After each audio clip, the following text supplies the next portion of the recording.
Donald Trump ने सोचा था कि ईरान के साथ जंग मुश्किल से 3 से 4 दिन तक चलेगी, लेकिन ऐसा नहीं हुआ। खुद डोनाल्ड ट्रंप कहने लगे कि ईरान के साथ अब 4 हफ्ते तक लड़ाई जारी रहेगी। सवाल यह भी है कि आखिर अब अमेरिका और इजराइल के हमले के बाद ईरान कितने दिनों तक इस युद्ध में टिक पाएगा?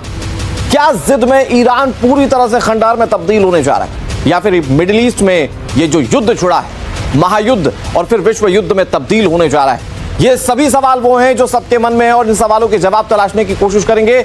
लेकिन अभी आपको महायुद्ध के चौथे दिन की तस्वीरें दिखाते हैं। देखते ही देखते महायुद्ध और भीषण होता जा रहा है। ईरान ने साफ कर दिया है कि वो झुकेगा नहीं। खामेनेई की मौत के बाद गुस्सा, ईरान कैसे हमले कर रहा है, ये तस्वीरें आपके सामने।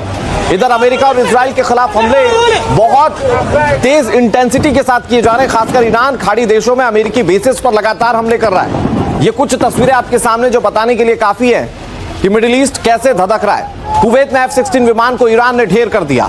बगदाद में धमाके के बाद अफरा तफरी मची हुई है, लोग सहम चुके हैं, लगातार धमाके हो रहे हैं। बहरीन और इरबिल की तस्वीरों को देखकर युद्ध के भीषण होने का अंदाजा लगाया जा रहा है। ये तस्वीर आपके सामने कुवैत, दुबई, बगदाद, बहरीन और इरबिल की तस्वीरें हैं और इसमें आप देख सकते हैं कि कैसे सब कुछ दांव पर लगा हुआ है। इन सबके बीच बड़ी खबर ये आ रही है, स्ट्रेट ऑफ हॉर्मुज जिसको बंद करने का ऐलान ईरान ने कर दिया है। 21 किलोमीटर लंबे समुद्री रास्ते को बंद किया गया। हालांकि 21 किलोमीटर लंबा नहीं है, लंबा बहुत है, चौड़ा 21 किलोमीटर से 25 किलोमीटर है। स्ट्रेट ऑफ हॉर्मुज को बंद कर दिया गया है।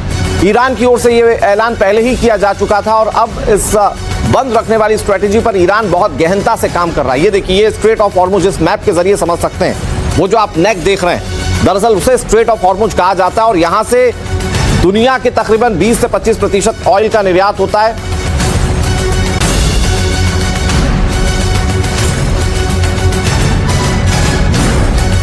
और अब आपको बहुत जल्दी से ग्राफिक्स के जरिए बताते हैं कि आखिर ईरान को क्यों स्ट्रेट ऑफ हॉर्मुज बंद करना पड़ा, इससे क्या होगा, आखिर यह कदम क्यों उठाया गया। विश्व की कुल तेल की खपत का 5वां हिस्सा स्ट्रेट ऑफ हॉर्मुज से आता है। स्ट्रेट ऑफ हॉर्मुज ओमान और ईरान के बीच मौजूद है। स्ट्रेट का सबसे पतला हिस्सा 33 किलोमीटर चौड़ा है। तेल भेजते हैं, कतर भी अपनी LNG यहीं से सप्लाई करता है। यह स्ट्रेट ऑफ हॉर्मुज है दरअसल, और मैं इस स्ट्रेट ऑफ हॉर्मुज को आपको समझाऊंगा। स्ट्रेट ऑफ हॉर्मुज इसे बंद किया गया है और क्यों बंद किया गया है। कतर भी अपनी LNG यहीं से सप्लाई करता है क्योंकि यह बहुत इंपॉर्टेंट है ट्रांसपोर्टेशन के लिहाज से, और ये ट्रांसपोर्टेशन अगर बंद हो जाएगा तो जरा सोचिए कि पूरे विश्व पर इसका क्या असर हो सकता है। खबर यह आ रही है कि ये स्ट्रेटेजी अभी ऐसे ही कंटिन्यू रहेगी, और स्ट्रेटेजी कंटिन्यू रहेगी तो कौन कौन देशों पर असर हो सकता है वो भी मैं आपको बताऊंगा। लेकिन फिलहाल सऊदी अरब, इराक, ईरान, ओमान और UAE, ये सारे देश जो यहां से ट्रांसपोर्ट करते हैं, उनका ये स्ट्रेट ऑफ हॉर्मुज, ये वाला हिस्सा जो है, ये बंद कर दिया गया है। और इसके बंद होने से बहुत सारे देश जो हैं वो प्रभावित हैं। तो इनके प्रभावित होने की वजह से सबसे ज्यादा चिंताएं जो हैं वो खाड़ी देशों की हैं। खाड़ी देशों के साथ साथ एशिया सब कॉन्टिनेंट्स में भी सबसे ज्यादा परेशानियां हैं, और इस वजह से इसके बंद होने से हाहाकार मचा हुआ है। लोग कह रहे हैं कि इसको जल्द से जल्द खुलवाना पड़ेगा। स्ट्रेटेजिकली खुलेगा या ये फोर्सफुली खुलेगा, ईरान के साथ बातचीत में खुलेगा, ये बड़ा सवाल है।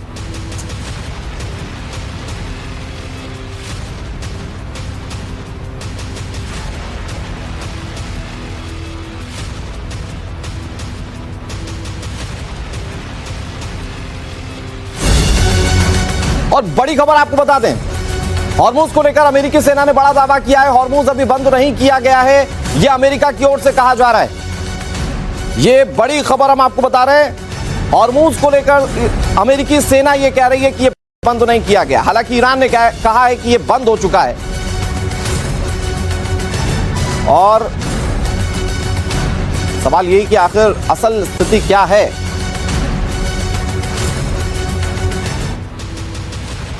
बड़ी बात यह है कि ईरान उन सभी देशों से बदला ले रहा है जहां जहां अमेरिका ने अपने बेस बनाए। और इससे जुड़ी बड़ी खबर यह आ रही है कि दुबई पर ईरान ने ड्रोन हमला किया। बहुमंजिला इमारत पूरी तरह से तबाह हो चुकी है। बड़ी खबर आपको बता रहे हैं। ये दुबई की तस्वीर हम आपको दिखा रहे हैं, जहां पर आप देख सकते हैं कि कैसे हमला किया गया। ये ड्रोन हमले की तस्वीर हम आपको इस वक्त टीवी स्क्रीन पर दिखा रहे हैं। अल्लाहू अकबर, अल्लाहू अकबर। और इन तस्वीरों में आप ये समझ सकते हैं कि कैसे दुबई टारगेटेड। अल्लाहू अकबर, अल्लाहू अकबर, अल्लाहू अकबर। शमशेर भाई और भी एक हैं। ये तस्वीर आपके सामने, ये दुबई की तस्वीर है और इन दुबई की तस्वीरों में ये दुबई की इन तस्वीरों में आप समझ सकते हैं कि कैसे हमला हो रहा है। अल्लाहु अकबर, अल्लाहु अकबर, अल्लाहु अकबर। ये शमशेर भाई और भी एक हैं। अल्लाहु अकबर, अल्लाहु अकबर, अल्लाहु अकबर। ये शमशेर भाई और भी एक हैं। अल्लाहु अकबर, अल्लाहु अकबर, अल्लाहु अकबर। ये शमशेर भाई और भी एक हैं। ये तो ये दुबई पर ईरान के ड्रोन अटैक की तस्वीर अब आपको दिखा रहे हैं, लेकिन इस वक्त जो सबसे ज्यादा मुश्किल स्थिति है वो स्ट्रेट ऑफ हॉर्मुज को लेकर सामने आ रही है। अगर वो मैप हम पीछे फिर से डाल पाए तो हमारे साथ जो गेस्ट जुड़े हुए हैं वो आपको बताएंगे किस तरीके से वो बहुत स्ट्रेटेजिकली इंपॉर्टेंट है straight of Hormuz. Shyam sir, अगर आप स्ट्रेट ऑफ हॉर्मुज के बंद होने और फिर ईरान और अमेरिका के अपने अपने दावे अगर आप बताएं तो। बिल्कुल, धन्यवाद। जय हिंद शनो वरुणा। नेवी वॉरफेयर की बात कर रहा हूं। स्टेट ऑफ हॉर्मुज एक बहुत ही क्रिटिकल चोक पॉइंट है इंडियन ओशन में, और उसके साथ हम सुंड्रा स्टेट देखते हैं, मलाक्का स्टेट देखते हैं, बाब अलमंडेब देखते हैं। और इस पर हमारी पैनी नजर रहती है भारतीय नौसेना की। ये 21 किलोमीटर की डेप्थ में, उसमें से भी कुछ छोटा ही भाग है जो नेविगेबल है और ईरान का इस पे कंट्रोल है। अब जैसे आप स्टेट ऑफ डार्डेनल्स की बात करते हैं, जिससे आप मेडिटेरियन से ब्लैक सी में जाते हैं, वो उस पर टर्की का कब्जा है, तो कोई भी वहां पे घुस नहीं सकता उनके बिना।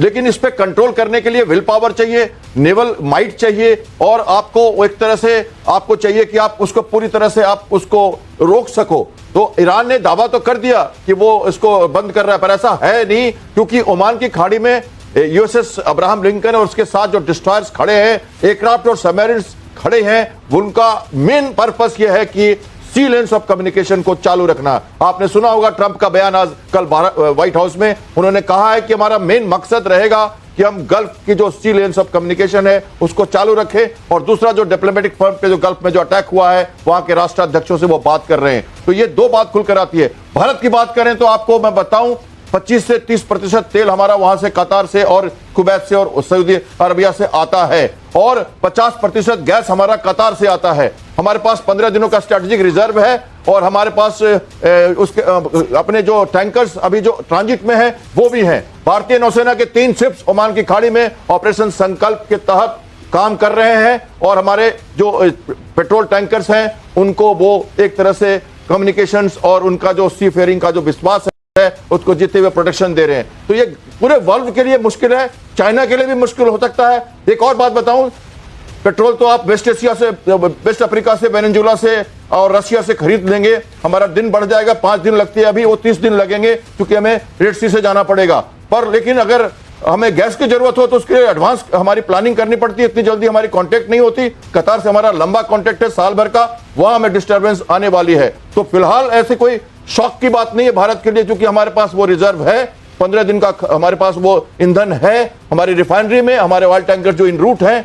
लेकिन उसके बाद चाइना के लिए भी बहुत बड़ी मुश्किल होने वाली है। तो फिलहाल पूरा का पूरा ध्यान हमारा इस एरिया पर रहेगा कि स्ट्रेट ऑफ हॉर्मुज को नेविगेबल रखें। एक और बात कहना चाहता हूं, माइंस कहां पर लगा दिए उन्होंने, डिक्लेयर किया कि नहीं किया, फैक्ट्स क्या है और लीगलिटी क्या है, ये सब अब आता है। और यूनाइटेड नेशन जो हमारा जो लॉ एट सी है 1982 का, वो इस पे इन्वोक होगा, तो वहां पर ये बात निकल के आएगी। जितने भी चोक पॉइंट है वर्ल्ड में वहां पर दिक्कतें आती है, नेवी की जरूरत पड़ती है, लीगलिटी की जरूरत पड़ती है, और इकोनॉमी पे प्रभाव पड़ता है। इसलिए इंडियन ओशन बहुत इंपॉर्टेंट है, इसलिए भारतीय नौसेना लगातार वहां अपना संपर्क बनाए रखती है। फिलहाल हमारे 3 डिस्ट्रॉयर और 1 फ्रिगेट ऑपरेशन संकल्प की तरफ के कारण 83 के अगेंस्ट में वहां पे मौजूद है, और सलाला से जरूरत पड़ी तो भारतीयों को निकालने के लिए भी हमारे शिप्स उधर मौजूद हैं। 10 दिन पहले ही आईएनएस सूरत और उसके शिप्स बहरीन गए थे मैरीटाइम एंगेजमेंट के लिए। भारतीय नौसेना का लगातार प्रभाव वहां पे है, और सीसीएस की मीटिंग में सारी बातें डिस्कस हुई हैं कि स्ट्रेट ऑफ हॉर्मुज अगर बंद हुआ तो भारत को उसका क्या प्रभाव पड़ेगा। ठीक है सर, एक बड़ी खबर आ रही है, बड़ी खबर का रुख कर लेते हैं। इरबिल पर ईरान का बहुत बड़ा अटैक, हमले में कई इमारतों को नुकसान पहुंचा है। तस्वीरें हम आपको दिखाएंगे। ईरान ने एक बार फिर से इराक पर हमला किया है, एक बार फिर से गल्फ कंट्रीज जबरदस्त निशाने पर हैं, और उनके निशाने पर होने का मतलब है कि स्ट्रेटेजीज वहां से भी बन सकती है। हालांकि अभी तक ईरान के खिलाफ कोई स्ट्रॉन्ग कंडेमेशन शुरू नहीं हुआ है, मतलब कोई ऐसी बड़ी स्ट्रेटेजी अब तक सामने नहीं आई है कि ईरान पर कोई एक्शन लिया जाए। परसों तक ये बात चली आ रही थी कि 11 गल्फ कंट्रीज मिलकर ईरान को जवाब देने के बारे में सोच रहे हैं, लेकिन इस वक्त की स्थिति यह है कि ईरान इन कंट्रीज पर लगातार हमले करता जा रहा है। ये इराक की तस्वीर है जिसमें आप देखें इरबिल में कैसे जबरदस्त तबाही मची, और इस तबाही के बाद सवाल ये कि ये देश क्या करने वाले हैं, क्या इसी तरह से हमले झेलते रहेंगे, क्या इसी तरीके से अमेरिका को जवाब देने के नाम पर इन देशों में तबाही मचती रहेगी। हमारे साथ दो बेहद खास मेहमान है, कमांडर वीके जेटली हमारे साथ लगातार जुड़े हुए हैं। वीके जेटली सर, बार बार गल्फ कंट्रीज में और जो इराक जैसे देश हैं इनमें हमले को लेकर सवाल पूछे जा रहे हैं कि अमेरिकी बेसिस को बताया जा रहा है कि निशाना बनाया जा रहा है, लेकिन कई बार यहां पर सिविलियंस भी हताहत हो रहे हैं। ये हमले ईरान जब कर रहा है तो इसके पीछे की स्ट्रेटेजी क्या होगी अभी? देखिए, स्ट्रेटेजी तो इसके पीछे कुछ नहीं है, ये कोलेटरल डैमेज है जो सिविलियन को भी हो रहा है। दोनों तरफों से कोशिश तो मेनली यही है कि डिफेंस एस्टेब्लिशमेंट्स के ऊपर ही अटैक किया जाए, लेकिन ईरान फिर भी इस प्रिंसिपल को काफी हद तक कंप्रोमाइज कर देता है पर अटैक किया है। तो इस प्रकार से ईरान देखा जाए तो इस मुद्दे के ऊपर काफी हद तक सिविलियन को भी अटैक कर रहा है। ये स्ट्रेटजी तो कोई नहीं है, वो अपना जो उसके पास स्टॉक है मिसाइल्स का, लेकिन क्या कंसोलिडेशन इन देशों की तरफ से होगा सर? क्योंकि इन देशों को भी तो अपना फेस सेव करना है ना, अपने लोगों की अगर जान गंवा रहे हैं ये लोग तो इन लोगों को भी तो देश की जनता को जवाब देना होगा। कोई साझा रणनीति हो सकती है इन गल्फ कंट्रीज की? देखिए, गल्फ कंट्रीज की साझा रणनीति यही है कि स्ट्रेट ऑफ हॉर्मुज़ खुला रहे, ताकि उनकी ऑयल की सप्लाई चलती रहे, तभी वो पैसा कमा पाएंगे। और उसके अलावा नॉट ओनली ऑयल, इवन खाने पीने का सामान भी जो है, काफी सारे ये जो गल्फ कंट्रीज हैं उनको बाहर से उसी स्ट्रेट ऑफ हॉर्मुज़ से ही आता है। उनके खाने पीने के भी लाले पड़ जाएंगे अगर उसको बंद कर दिया गया। इवन चाइना जो ईरान को सपोर्ट कर रहा है, उसको भी डेली 1.6 मिलियन बैरल इसी स्ट्रेट ऑफ हॉर्मुज़ से जाता है, ईरान से ही। तो चाइना भी जो एक बहुत बड़ा समर्थक है, उसने ओपन स्टेटमेंट भी दे दी है कि वो ईरान का समर्थन कर रहा है। उसको भी बहुत बड़ा नुकसान होने वाला है अगर स्ट्रेट ऑफ हॉर्मुज़ को बंद किया जाता है। तो मुझे लगता है कि दोनों पक्ष जो हैं वो चाहेंगे कि स्ट्रेट ऑफ हॉर्मुज़ वास्तव में अगर बंद होता है तो दोनों को नुकसान है। ठीक है सर, इस पर बात और होगी, लेकिन एक बड़ी खबर और अपने दर्शकों को बता दें। इजराइल ने लेबनान पर जबरदस्त हमला किया है। साउथ लेबनान के कई शहरों पर बम गिराए गए हैं। तस्वीरें आपके सामने ये टीवी स्क्रीन पर। इसमें देखा जा सकता है कि इजराइल के हमले में कैसे कई इमारतें तबाह हो गई हैं। इस अटैक की दहशत ऐसी कि इजराइल के हमले के चलते लोग अपने शहरों को छोड़कर भाग गए। इससे पहले कल आपने हिजबुल्लाह के ठिकानों पर हमलों की कई तस्वीरें देखी। ये सिलसिला अभी जारी है। के साथ तस्वीर आप देखिए।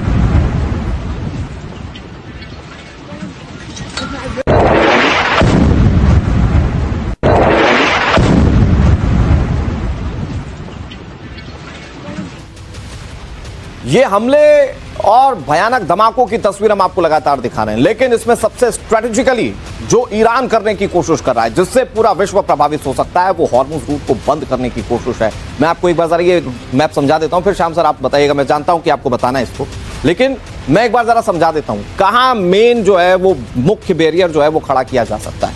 वो ये हिस्सा है, ये वाला जो हिस्सा है जहां पर ये दूरी जो होती है वो बहुत कम हो जाती है, और यहां से जहाज के गुजरने के लिए अगर ईरान पास ना दे या ईरान हमले करना शुरू कर दे जो यहां से जहाज गुजर रहे हैं, तो फिर ये बहुत मुश्किल हो जाएगा कि कोई यहां से गुजरे और ये ट्रांसपोर्टेशन ऑयल का हो पाए यहां पर। और इसीलिए माना जा रहा है क्योंकि यहां से तकरीबन 25% ऑयल जो है वो पूरी दुनिया में एक्सपोर्ट किया जाता है, और इसीलिए ये बहुत मुख्य रूट है। ये ईरान वाला हिस्सा, उधर गल्फ कंट्रीज और उन सब के बीच का स्ट्रेट ऑफ हॉर्मुज़ का ये हिस्सा, और अगर ये बंद हो रहा है, अगर ये ब्लॉक हो रहा है, तो ये पूरी दुनिया के लिए एक बहुत बड़ा आर्थिक रूप से नुकसान लेकर आएगा। आगे शाम सर आप क्या समझाएंगे इसको लेकर? धन्यवाद। देखिए, जो ये चोक पॉइंट है, इसका मतलब जैसे आप बॉटल की नेक देखते हैं वो पतला हो जाता है रास्ता। ये पूरा एरिया ओमान की खाड़ी का है, आप ओमान देख रहे हैं यहाँ पे, ये गल्फ कंट्रीज है सारी, और ये हमारा ईरान का इलाका है, बंदर अब्बास इधर पाकिस्तान है। तो ये ओरिएंटेशन मैप का आप समझे, वो छोटा एरिया है और उस पे नर्दर्न पार्ट जो है इस पर कंट्रोल है ईरान का, ओमान का इधर से कंट्रोल है। लेकिन वो देश की जो लीगलिटी होती है उसमें जो स्टेट्स होते हैं उस पर उनका कब्जा होता है लीगलिटीज का, पर उसके लिए विल पावर, नेवल माइट चाहिए। अगर इन्फोर्स करना है ब्लॉकेज तो उनको अपने नेवल शिप्स डिप्लॉय करने पड़ेंगे, तो फिलहाल उन्होंने ये नहीं किया हुआ है। एक सवाल जो सबके मन में आता है शाम सर कि अगर ये ब्लॉक करना है रूट, ये ईरान वाला हिस्सा, ये ओमान वाला हिस्सा, गल्फ कंट्रीज, पाकिस्तान, ब्लॉक करना होगा तो वो एक मोर्चे पर कैसे कर सकता है? मतलब वो किधर से ब्लॉक करेगा, अगर आप इस मैप में समझाएं। नेविगेबल चैनल्स जैसे आप देख रहे हैं, यहाँ पे डेप्थ जो शिप की ड्राफ्ट होती है, जो शिप के पानी के नीचे का हिस्सा होता है, सफिशिएंट ड्राफ्ट होनी चाहिए ताकि वो शिप जा सके। तो जो 21 किलोमीटर का है उसमें कुछ एरिया ऐसे शैलो वाटर है, नेविगेबल चैनल मेंटेन किया जाता है और वहां से ही शिप जाती है। तो फिलहाल तो काफी है, सफिशिएंट है। ईरान से फैली चिंगारी ने खाड़ी देशों को झुलसाना शुरू कर दिया है। अमेरिका और इजराइल के हमले भीषण हो रहे हैं और उसके बाद ईरान झुकने को तैयार नहीं है। ऐसा लगता है मानो ईरान ने खामेनेई की मौत का बदला लेने की कसम खा ली हो, जिसके बाद वो खाड़ी देशों में लगातार हमले कर रहा है। Bahrain, Kuwait, Oman, Iran, Saudi Arabia, सभी जगहों पर ताबड़तोड़ हमले हो रहे हैं। डोनाल्ड ट्रंप ने सोचा था कि ईरान के साथ जंग मुश्किल से 3 से 4 दिन तक चलेगी, लेकिन ऐसा नहीं हुआ। खुद डोनाल्ड ट्रंप कहने लगे कि ईरान के साथ अब 4 हफ्ते तक लड़ाई जारी रहेगी। सवाल यह भी है कि आखिर अब अमेरिका और इजराइल के हमले के बाद ईरान कितने दिनों तक इस युद्ध में टिक पाएगा? क्या जिद में ईरान पूरी तरह से खंडार में तब्दील होने जा रहा है, या फिर मिडिल ईस्ट में ये जो युद्ध छुड़ा है, महायुद्ध और फिर विश्व युद्ध में तब्दील होने जा रहा है? ये सभी सवाल वो हैं जो सबके मन में है और इन सवालों के जवाब तलाशने की कोशिश करेंगे।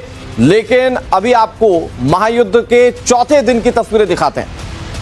देखते ही देखते महायुद्ध और भीषण होता जा रहा है। ईरान ने साफ कर दिया है कि वो झुकेगा नहीं। खामेनेई की मौत के बाद गुस्सा ईरान कैसे हमले कर रहा है, ये तस्वीरें आपके सामने। इधर अमेरिका और इजराइल के खिलाफ हमले बहुत तेज इंटेंसिटी के साथ किए जा रहे हैं। खासकर ईरान खाड़ी देशों में अमेरिकी बेसिस पर लगातार हमले कर रहा है। ये कुछ तस्वीरें आपके सामने जो बताने के लिए काफी है कि मिडिल ईस्ट कैसे धधक रहा है। कुवैत में F-16 विमान को ईरान ने ढेर कर दिया। बगदाद में धमाके के बाद अफरा तफरी मची हुई है, लोग सहम चुके हैं, लगातार धमाके हो रहे हैं। बहरीन और इरबिल की तस्वीरों को देखकर युद्ध के भीषण होने का अंदाजा लगाया जा रहा है। ये तस्वीर आपके सामने कुवैत, दुबई, बगदाद, बहरीन और इरबिल की तस्वीरें हैं और इसमें आप देख सकते हैं कि कैसे सब कुछ दांव पर लगा हुआ है। इन सबके बीच बड़ी खबर ये आ रही है, स्ट्रेट ऑफ हॉर्मुज जिसको बंद करने का ऐलान ईरान ने कर दिया है। 21 किलोमीटर लंबे समुद्री रास्ते को बंद किया गया। हालांकि ये 21 किलोमीटर लंबा नहीं है, लंबा बहुत है, चौड़ा 21 किलोमीटर से 25 किलोमीटर है। स्ट्रेट ऑफ हॉर्मुज को बंद कर दिया गया है। ईरान की ओर से यह ऐलान पहले ही किया जा चुका था और अब इस बंद रखने वाली स्ट्रेटेजी पर ईरान बहुत गहनता से काम कर रहा है। ये देखिए, स्ट्रेट ऑफ हॉर्मुज इस मैप के जरिए समझ सकते हैं। वो जो आप नेक देख रहे हैं, दरअसल उसे स्ट्रेट ऑफ हॉर्मुज कहा जाता है और यहां से दुनिया के तकरीबन 20 से 25% ऑयल का निर्यात होता है।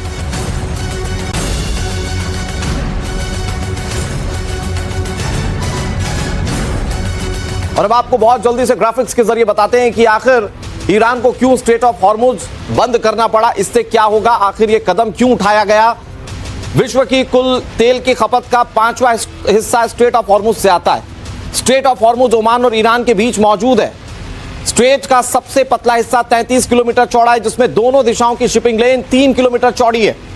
पिछले साल यहां से 20 मिलियन बैरल प्रतिदिन सप्लाई किया गया है।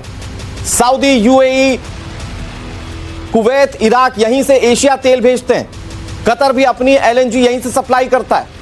यह स्ट्रेट ऑफ हॉर्मुज है दरअसल, और मैं इस स्ट्रेट ऑफ हॉर्मुज को आपको समझाऊंगा।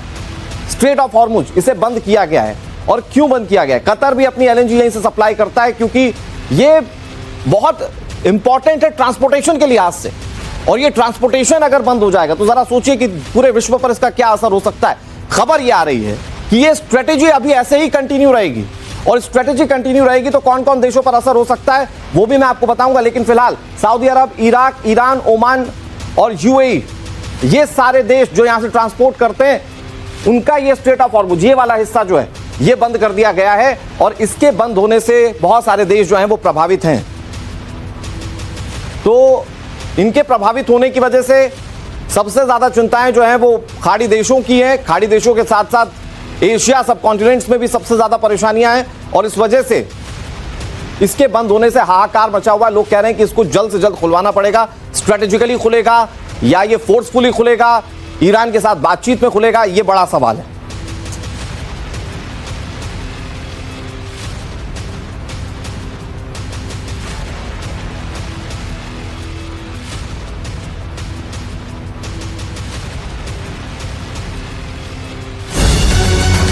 और बड़ी खबर आपको बता दें, हॉर्मूज को लेकर अमेरिकी सेना ने बड़ा दावा किया है। हॉर्मूज अभी बंद नहीं किया गया है।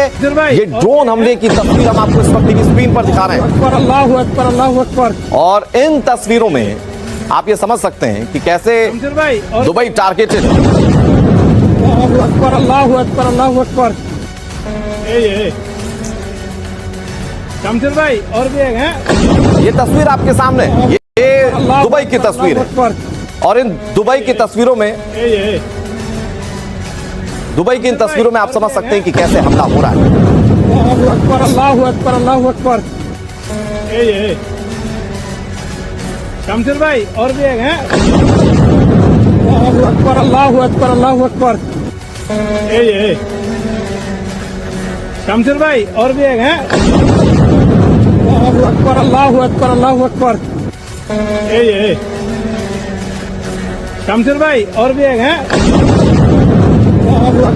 ये तो ये दुबई पर ईरान के ड्रोन अटैक की तस्वीर हम आपको दिखा रहे हैं। लेकिन इस वक्त जो सबसे ज्यादा मुश्किल स्थिति है वो स्ट्रेट ऑफ हॉर्मुज को लेकर सामने आ रही है। अगर वो मैप हम पीछे फिर से डाल पाएं तो हमारे साथ जो गेस्ट जुड़े हुए हैं वो आपको बताएंगे किस तरीके से वो बहुत स्ट्रेटेजिकली इंपॉर्टेंट है स्ट्रेट ऑफ हॉर्मुज।